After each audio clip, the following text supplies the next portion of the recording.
Әлем әр минут сайын өзгеруде. Жаңа міндеттер, идеялар мен технологиялар ғаламшарды алға жетелейді. Адамзаттың даму кезеңінде пайдалы қазбалар өндіру зор рөл ойнады. 110 жыл бұрын Қазақстан аумағында геологиялық барлау жұмыстары басталды. Осыдан кейін әлем жаңа кен орындар, кеніштер мен зауыттарды көреді.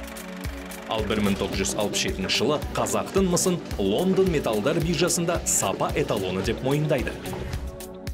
Қазақстан тәуелсіз мемлекет болады, ал тау-кен металлургия саласына инвестициялар тартылады. Дамудың жаңа векторы белгіленіп, бүгінде 40 мыңға жуық Қазақстан азаматтары еңбек ететін Қазақмыс компаниялар тобы пайда болады. Қазақмыс республикадағы тау-кен металлургия саласының көшбасшысы. Компания еліміздің 4 облысында қызмет жүргізіп, мемлекетіміздің экономикасына едәуір әсерін тигізуде. Біз барлау, өндіру, байыту және қайта өңдеу жұмыстарын жүргізіп, жоғары сапалы өнім шығарамыз.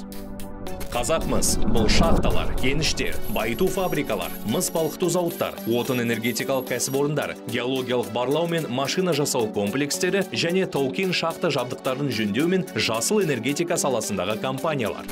Қазақмыс жоғары өндіріс пен ғылыми техникалық әлеуетке және білікті мамандарға ие болып, әрқашан өндіріс көлемін арттырып, ел экономикасының дамуына үлес қосуда.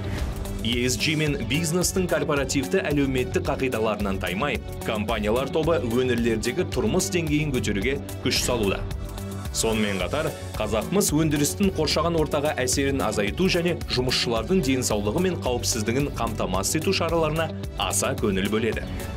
Өйткені Қазақмыстың басты құндылығы бұл адамдар. Қазақмыс болашаққа бағдар алып, бүгінгі күнді басқарамыз.